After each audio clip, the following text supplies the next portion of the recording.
Welcome back to Roosevelt Live. This segment of the show, we're going to talk about the mayor's race here in Tampa. That there was a debate amongst the mayoral candidates. I think it was Tuesday. I got an opportunity, obviously, to watch the debates, and I'm just going to give you my opinion of the candidates that I felt that was out there. Now, I haven't had an opportunity to look at these people's track record, actually, so I know some of these people are council members, and I know, of course, Dick Greco. I think he's been mayor at least 4 times or something in that, somewhere around that figure. So I didn't have a chance to actually look up yet and see what kind of record these people have been running on in some of the positions they've been holding around town. So what I'm saying is strictly based on what the debate, and that's all I'm talking about. So until I get information for myself on some of the things that they have voted on or voted against, and that's where my final decision will be made based on the person's record. It's a lot easier to run for something if you don't have a record because no one has nothing to call you on. But if you have a record, then it is something we can call you on. I don't know if there'll be any other debates other than one that was done on Tuesday night, held by Bay News 9, and I think one of the newspapers, I believe it was, one of the representatives, but I don't remember who the representative was, but I know the hosting was Bay News 9, Al Rochelle. So I was looking at the candidates, and you know, to me personally, when you're sitting there on stage, you need to at least set up straight, look like you're interested, and not just slouch down or seem to be gazing off into space somewhere. I know that Dick Greco has many occasions, and like I said, I don't know anything about him personally. I've been in this town almost 30 years, so he has been around when I was around. But the debate-wise and the way he came across on the debate, in my own opinion, what didn't look good. I mean, some of the questions that was, and I'm starting with him because he's been the mayor before, so he should have a better insight than any of these other people. He's been a mayor on more than one occasion here in the city. So I'm not talking bad about his record because I don't know his record at the point. I'm criticizing the way he conducted himself during the debate itself. And he seemed to be disinterested in a lot of times where he was looking off. Some of the questions that was asked to him, he kind of held up whatever paper that was he was holding up, or papers he was holding up, he kind of alluded to that and pretty much said, my answer is here, my answer is here. Well, I can't see the paper. I can't see what's on it. I didn't know the question. Maybe the question was pre-asked, because if your answer is there, that means somehow the question would have to be there. Or how are we supposed to figure out your answer is in the question, or your answers, the question is in the answer, or the answer is in the question?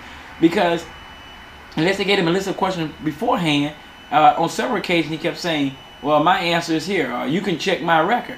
But how are we going to check your record from the TV set?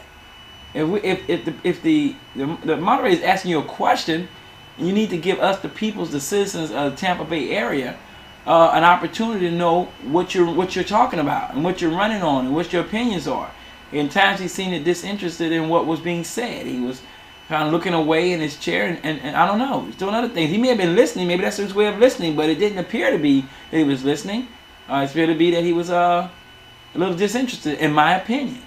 I was looking at Ed Taranchich. I don't know how he says his name, but you guys know what I'm talking about. I just think people need to focus. If you're on television, you need to carry yourself like you're on television. Sit upright, look like you're paying attention. You're not in your home somewhere lounging around. Some of the questions that, in my opinion, that he was being asked, I thought was vague answers. I heard a lot of the council people saying things that they had done. Now, my understanding, if you're a county commissioner, or you're sitting on either one of those seats you may have been occupying, whether it be a county commissioner, whether it be one of the other seats here in the Tampa Bay area, my understanding would have been that you are voting with other people. Now, you're only one vote. So every time they ask, what have you done in the way to improve the city, they say, I did this, I did that, I did the other. No, you voted for this, you voted for that, and you voted for the other. You can't do it without the rest of the board. So everybody needs to participate in order to get anything passed. From what I was understanding, and the little knowledge that I know of what's happening as far as the voting thing set up. So I wasn't, to me, I didn't get the answers that I was looking for, in my opinion. Reverend Scott, I was displeased with his performance. And people might think at this point, well, I'm 3 for 3, right? Yeah, 3 for 3 for 4. I was displeased. Something Reverend Scott said early on that I definitely did not like, and he started off somehow, and I don't remember this being a question, but somehow he alluded to people telling him that he couldn't win the mayor seat, and he started pointing at his hand, saying basically, but not saying the words because of the color of his skin, I guess, saying that he wasn't going to be able to run it. Well, first of all, the mayor shouldn't be black nor white or any other color. He should be the mayor, male or female. It doesn't matter. People may say, well, now you being crazy because people can see color. Yeah, I'm not saying they cannot. But if you're going to go into a race saying that people saying you can't win because of the color of your skin, you're not going to get no votes from me by saying that. I can assure you that, because that makes no sense to me. If you're going to run for the mayor, then you need to run for the mayor's seat as a person, not as a race. I don't care who you are. That's how I see it. And this is Roosevelt Live, and it is based on opinions. And we always say that, and those are my opinions. Not being right. Opinions are not right and wrong. They're just opinions. Everybody has one, or two, or maybe 3 or 4. Who knows? I have lots of them. I think they can't be counted. You know, being a little tongue-in-cheek there.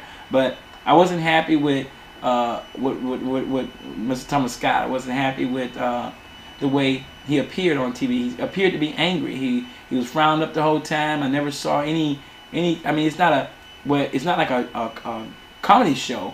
But I think you have a ability to at least smile and show something, not look like you're mad at the world. And definitely, he clearly didn't answer questions that was asked upon him, direct questions, be more specific, and he still avoided and tiptoed and danced around questions that I thought was pretty easy to answer. Didn't do it. I wasn't happy. So, 3 for 3. Let me see. Mr. Bob Buckhorn. Again, I'm going to repeat myself. I don't know these people's record. I haven't had an opportunity to look at them or to research them. So, therefore, I'm not basing it again on their records. I'm only talking about the debate. I felt that he gave a good debate. I felt that his points, his answers to the question was on point. I felt he didn't dance around any questions. I was pleased with the way he articulated the answers to the various questions. And for me personally, if I was going only by the debate, which I'm not, then I would have to lean in the direction of Mr. Buckhorn only on the debate. I want to keep repeating that because I don't want nobody saying, oh, well, now you don't know he did this, he voted for that, he voted against this. I'm not saying I'm voting for anybody at this point. I'm voting for somebody because I'm going to vote. But I'm not saying I'm voting for any of these people at this point because I don't know their record. I'm just saying if I was put in a position in a hypothetical situation and it was only based on the debate, that person at this point, I have been sold on that debate. I'm trying to remember the lady's name, and forgive me, I don't remember her name. She's the only female who's on the debate up there, and for some reason I don't remember her name, so I'm just going to move forward. But everybody watching knows who she is. I'm getting a brain freeze. Maybe in the next segment I'll come back and mention her name because I'm sure I will remember it after this segment is over with. I just think that in her case, she seemed to be angry. I know she was attacked one time by Mr. Ed Terrancis or whatever his name is. She was attacked by him verbally, and she showed spunk, and she showed that she wasn't going to be attacked. But this is really not about attacking anybody, even though he did kind of call her out on some stuff that he claimed that she didn't, that she walked out when it was an important vote. She said that didn't happen. I don't know. I wasn't there. That's between him and her. We're looking for the best candidate for the mayor to run the city of Tampa, and that's what this is about. I just say like now, I counted 1, 2, 3, 5 people that was on stage, and right now, I'm not sold on any person in particular. But if I had to do it that day without any other information, which wouldn't happen because I would never vote for somebody without any information on them. But in a hypothetical situation, I left watching the debate more satisfied. I'll put it this way. I was more satisfied with Bob Buckhorn than any of the other candidates that was on the stage. Let me put it that way. And until I find out more information, I can only go by what I've seen. And I'm sure that I know me, I will educate myself to the fullest. I will look at every possible bit of information that's out there, and then I will make an educated decision, just like I hope everybody else that's watching make an educated decision as well. That's for the city of Tampa. But we move forward, because you know we have a new governor. Mr. Rick Scott has unveiled his budget. If some of you haven't had an opportunity over the last several days to look at it, I suggest you do. Now, that's his budget. I can't say that everything he has on there is passable. We'll find out. Depends on how the house is set up there in Tallahassee, with how many people are supporting him and how many people is not supporting him. Guess we'll find out. And up there in the Senate, how many of those junior senators are on board. We're going to find out, because I saw those cuts. And I'm not happy. I'm not happy at all. But then again, why would I be? He was not my candidate for governor, but that's not why I'm not happy, because he's still the governor of the state of Florida. He's still my governor, whether I voted for him or not. I don't have a problem with that, because I believe wholeheartedly here, once somebody makes governor, mayor, president, whatever, whether I vote for them or not, they're still my governor, my president, my mayor. And I've always believed in that, and I always will. But still don't mean I have to like those budget cuts. And when I see budget cuts of $3.3 billion in the educational system, I'm highly upset, and I'm not an educator, because I know education is the key. And if you start cutting education, it's crazy. You start cutting education. Education, excuse me, education should never be cut. Now, somebody might say, well, Roosevelt, what if we find that we're printing, I'm just throwing something crazy out there. What if we find out we're printing 10,000 textbooks when it's only 5,000 students? Should we not cut out 5,000 textbooks? That would be cutting education, wouldn't it? In a roundabout way. Well, that's cutting waste, okay? And I'm sure maybe that's what somebody might say that he's doing. But I'm having a problem with that. I mean, he's talking about slashing it's average out to $703 per pupil in the state spending. That's about 10%.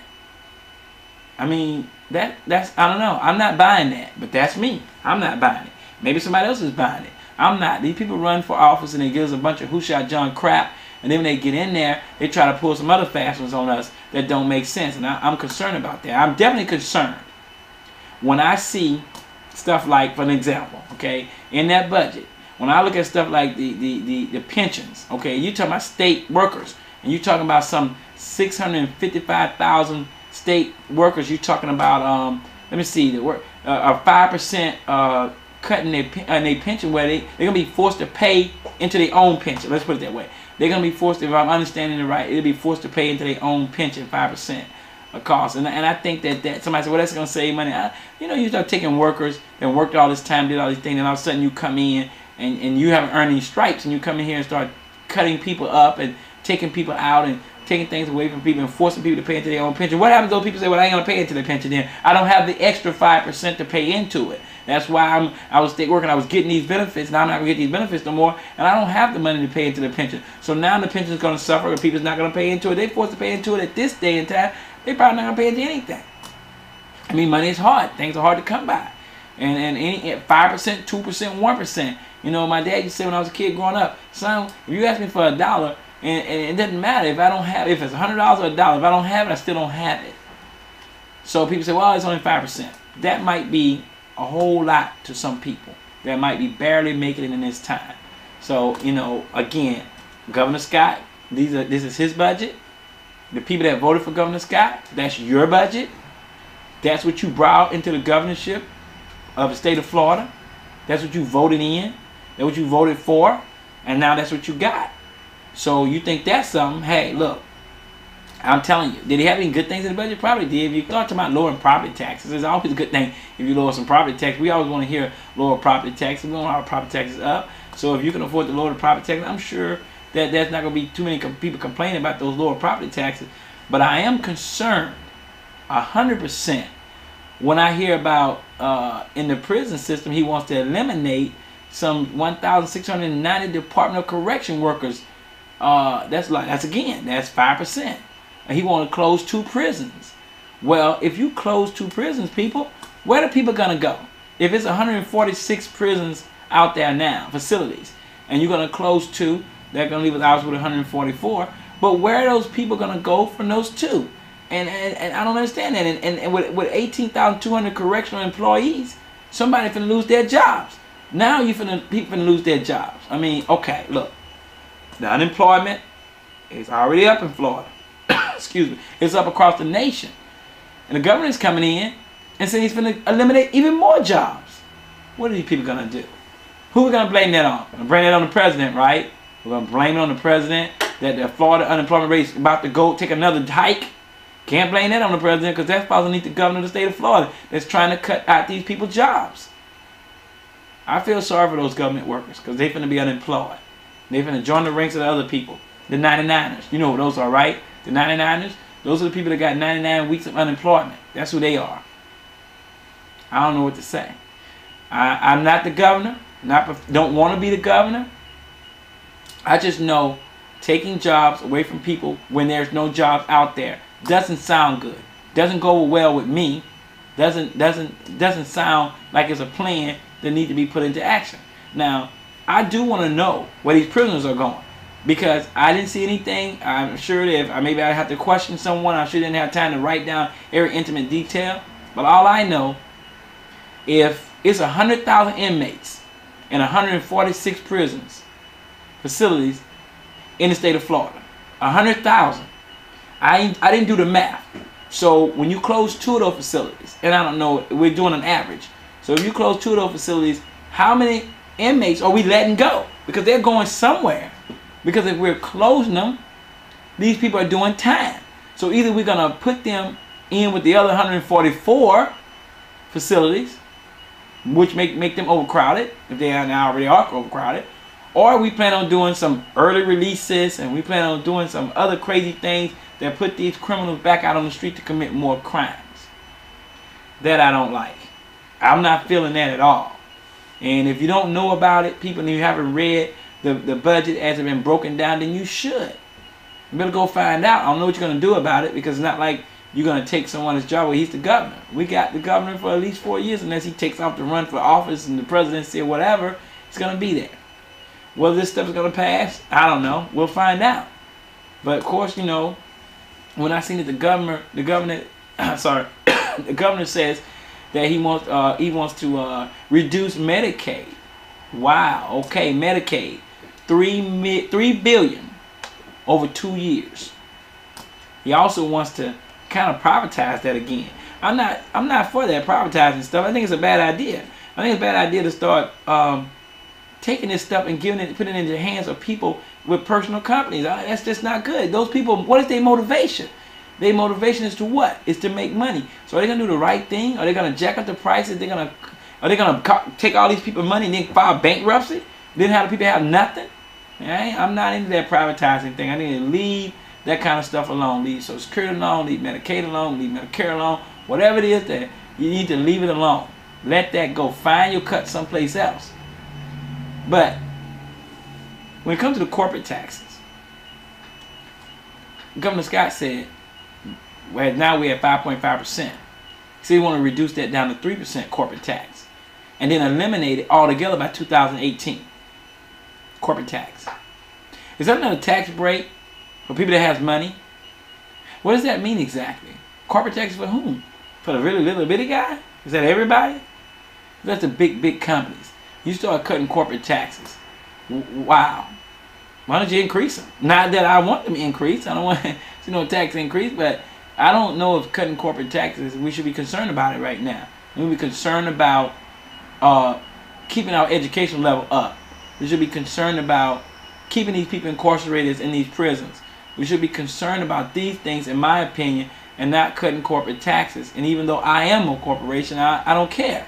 I don't care. I don't think that that's the answer because a lot of people that's in corporations are filthy, filthy rich. And they just going to get more rich tax breaks while everybody else is out here suffering. So I'm not feeling the corporate tax cut. Does it benefit me? Yeah. But I don't care. I'd rather not worry about it. I don't care right now. Honestly, I would prefer that we focus on education.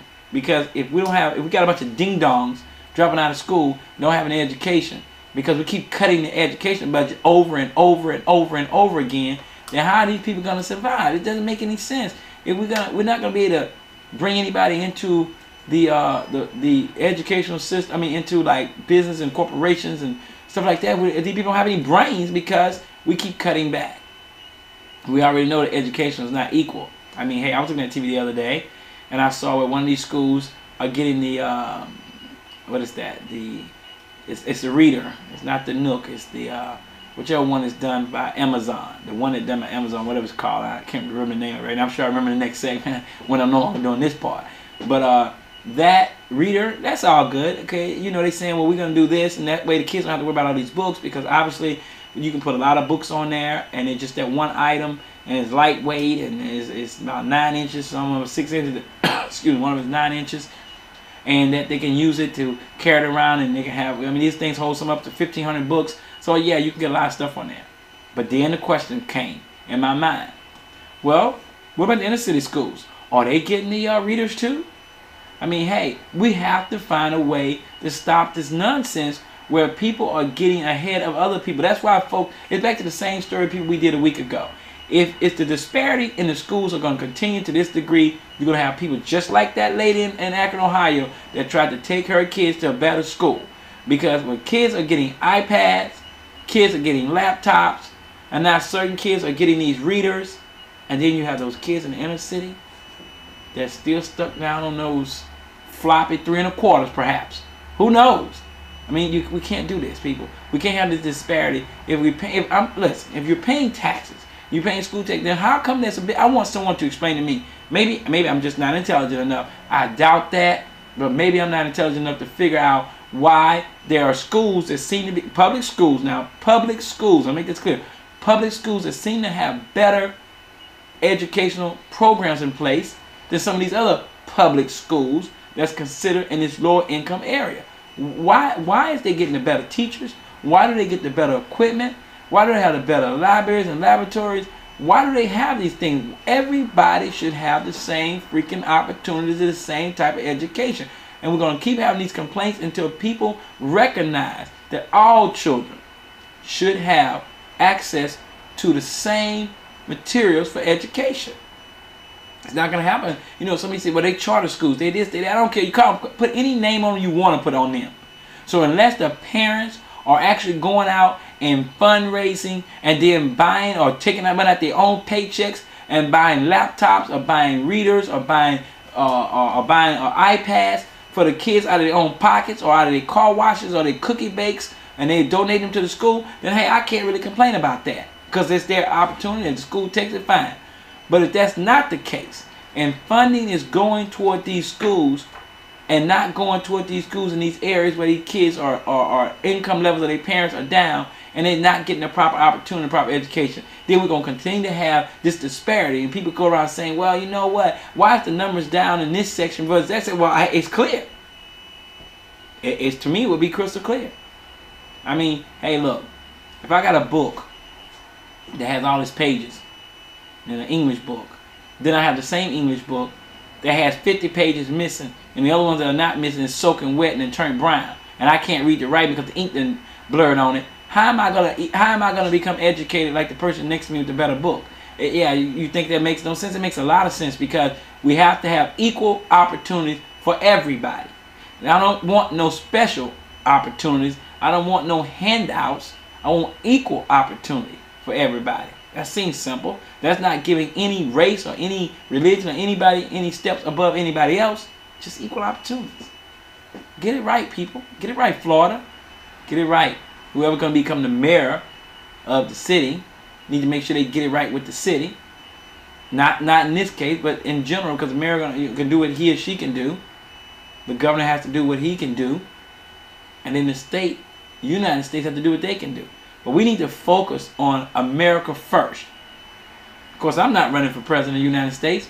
But if I was, I'll give you my campaign rollout. People like to get a campaign rollout. I saw Donald Trump this morning giving his ridiculous rendition of what he would do. To me, it's simple.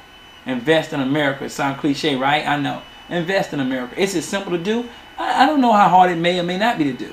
But I know what I would do. I invest in education because it's the key to where we're going. I would not be paying any foreign country any money, any aid, because we're paying too much over too many years and it's too much money going out there. If we didn't pay any of these foreign, somebody would say, well, Roosevelt, you're being crazy because we don't support this, then these people are going to come in here and they go, well, ain't no evidence that they ain't coming in already. Who knows? I mean, we were paying North Korea, South Korea, whatever. We pay these people stuff not to make nuclear plants. They make them anyway. So, you know, what can we say? I say invest in America.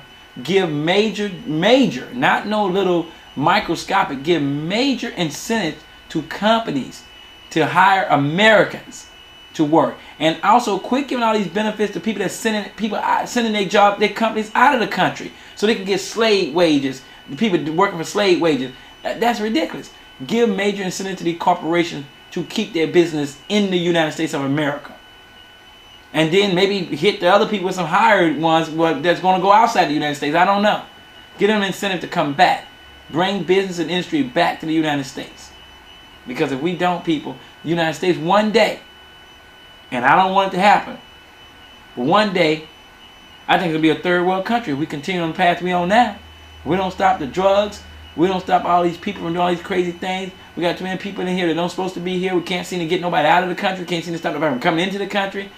I know I've gotten off the subject of what we were talking about as far as the mayor race here in Tampa, as far as the governor for the state of Florida. But to me, all this stuff kind of intertwines. So, I mean, I have a tendency to go off the beaten path anyway. It won't be the first time. You're hearing the show for the first time, don't worry about it. I go off my program all the time when I'm talking. That's what happens when you're not scripted. See, if I had a script, then I would have to just stick to the script. But I don't have a script. I just have my opinions, a couple of facts, and throw my opinions in. And therefore, I might go all over the road sometime and start talking about different things that leads me into different conversations. But I just want to know what you think about the governor as far as the budget that he rolled out, as far as the cuts that he wants to make, especially the ones in education. I'm going to keep harping on that because I don't know how many times to say it. Education is the key. We need it. Our graduation rate is terrible. Kids are not learning anything. Teachers don't want to work in the inner city schools. They want the other type of jobs. And I understand that. Nobody want to go work with kids if there's kids unruly or whatever. We have to make those things more enticing, even if it comes to paying teachers more to go teach in those schools. Whatever it takes to get people to give equal treatment for education. So if you're having a hard time getting teachers to go to the inner city schools, then maybe there should be an incentive in there. And you go in there, you get paid more to go teach in those schools. But if you better do your job. If you don't do your job, then you won't be there. And the parents need to get on program. Get on program with their kids. Make sure your kids are doing what they're supposed to be doing. And don't expect the schools to teach your kids 24/7. I don't care what the school taught my son or my sons. I've always been a believer that we, as a family, teach him at home as well. That's where it should be. You make sure that he learns at home as well as in school. That way he's learning twice. And when my youngest son was growing up, we used to frequently, when we passed by, we traveled on the road, we passed by signs, we say, what's that word? What does that word mean? Spell this word. We were always quizzing him and doing something to keep him interested in learning. Sometimes children learn when they don't know they're learning. I mean, my youngest son had all the little jump start programs, put the little DVDs in, and little cartoons ran around, and when the little thing got it right, he had a little thing pop up there letting him know he got the math parts right. Whatever you took to get your kids interested in education, we tried to do that. And parents need to step up and do the same thing. And the governor needs to stop trying to cut their budget because it's already hurting here in Florida. We need to keep giving more to the education, not giving less. That's my opinion. I'm Roosevelt. I'm your host of Roosevelt Live.